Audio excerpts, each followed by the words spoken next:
It's hard to find the words today, May 26, 2025. Yesterday we said goodbye to my dad, Phil Robertson. He was 79 years young. He was the patriarch of our family, a true legend. He taught us so much about life, faith, and ducks. We will miss his wisdom and his laugh more than words can say. He always said he was just a Bible thumper who happened to be on TV. Our family shared a statement yesterday. We celebrate today that our father, husband, and grandfather, Phil Robertson, is now with the Lord. We are sad, but we also have peace. We know where he is. Corey, my wife, thanked everyone for their love and prayers. She said so many lives were impacted by Dad's life, a life saved by grace. Dad wasn't just a TV star to us, he was our rock. From a simple dream of making a better duck call, he built an empire. He showed us how to love God and love each other.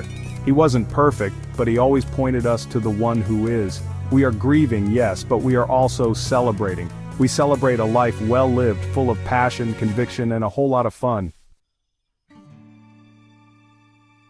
Dad was born Phil Alexander Robertson in Vivian, Louisiana in 1946. Life wasn't easy back then, especially in rural Louisiana. He grew up with very little in terms of material things. But he would tell you he was rich in other ways. He had the woods, the rivers, and the bayous. Those were his playground and his classroom. Hunting and fishing weren't just hobbies, they were a way of life. They put food on the table for his family. He often talked about those early days. He described the simple life, the hard work. He learned the value of a long day's labor. He understood the rhythm of nature. This deep connection to the outdoors shaped him. It became a core part of who he was. He wasn't afraid of getting his hands dirty. Even though times were tough, his family was close. They relied on each other. Those early experiences taught him about resilience. He learned how to make do with what he had. He learned to be resourceful. His love for hunting, especially duck hunting, started early. Dad was never satisfied with the duck calls on the market. He always thought he could make something better. So, he started tinkering. He spent hours in his shed, experimenting with different woods and designs. He was determined to create the perfect duck call. This wasn't about starting a business at first, it was about his passion for duck hunting. He finally did it. He created a duck call that was unlike any other. He called it the Duck Commander. He started making them by hand, one by one.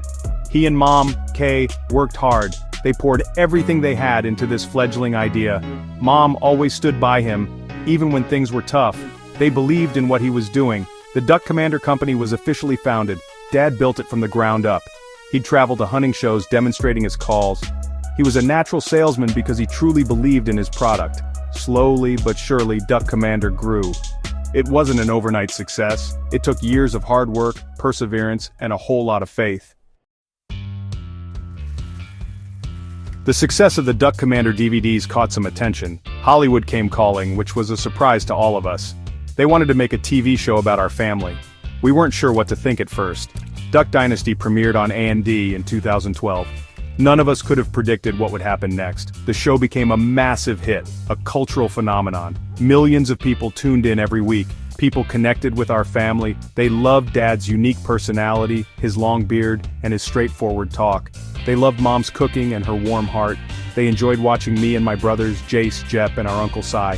The show was funny, yes, but it was also about family and faith. At the end of every episode, we would gather around the dinner table and pray. That was important to Dad. Duck Dynasty ran for 11 seasons from 2012 to 2017. It broke cable TV records, it brought our family and our way of life into millions of homes.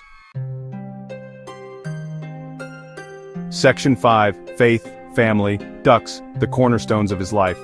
If you knew Dad, you knew his life revolved around three things: faith, family, and ducks. His commitment to his Christian faith was unwavering. He wasn't shy about sharing his testimony. He spoke openly about his early struggles and how finding Jesus changed everything for him. He was a preacher at heart, always ready to share the gospel. Family was everything to Dad. He married Mom, Marcia Kay, or Miss Kay as everyone knows her, way back in 1966. Their love story was one of endurance, forgiveness, and deep affection. They built a large and loving family together. He is survived by Mom, his 5 children, Alan, Jace, me, Willie, Jep, and our sister Phyllis, and 6 wonderful grandchildren. He taught us the importance of sticking together, supporting one another, and putting family first. And then there were the ducks. His passion for duck hunting was legendary. It led to the creation of Duck Commander. It provided for his family. It was a way for him to connect with God's creation. These three pillars, faith, family, and ducks, were interconnected. His faith guided how he led his family. Section 6. Standing firm, trials, truth, and comebacks. Life in the public eye isn't always easy. Dad learned that firsthand. In 2013, he faced a big controversy. He made some remarks in an interview that caused a lot of debate. Andy even suspended him from Duck Dynasty for a short time. It was a difficult period for our family. We stood by Dad because we knew his heart. He always spoke his mind, and sometimes his words were blunt, but he never intended to be hateful. He was expressing his deeply held beliefs, formed by his understanding of the Bible. The response from fans was incredible. They rallied around Dad, they started petitions, they voiced their support on social media. They believed he had the right to speak his beliefs. Dad was eventually reinstated on the show. He came back, still the same Phil. Section 7, the final chapter, a battle fought with grace. In his final years, Dad shifted his focus a bit. While Duck Dynasty had ended, his desire to share his message hadn't. He embraced podcasting with Unashamed with Phil Robertson. Alongside his sons Al and Jace, he continued to discuss faith, family, and life. He reached a new audience and deepened his connection with existing fans. He loved the freedom of podcasting, the ability to have long, in-depth conversations about the Bible and what it means to live a life of faith. A significant project in these later years was the biopic The Blind. Released in 2023, the film told the story of Dad's early life. It didn't shy away from his struggles with alcohol and darkness before he found faith. It was a powerful story of redemption. The movie grossed over $17 million, showing how many people were touched by his journey. Sadly, Dad's health began to decline. In December 2024, he was diagnosed with Alzheimer's disease. It was a difficult diagnosis for him and for all of us. Despite the challenges, Dad faced this battle with the same courage and faith that defined his life. His passing on May 25, 2025, marked the end of this earthly chapter. It was a peaceful passing, surrounded by family. We knew this day might come, but it doesn't make the loss any easier. Section 8, an enduring legacy, more than just ducks. Dad leaves behind a legacy that is so much bigger than duck calls or a TV show. It's a legacy of resilience. He overcame a difficult past to build an amazing life.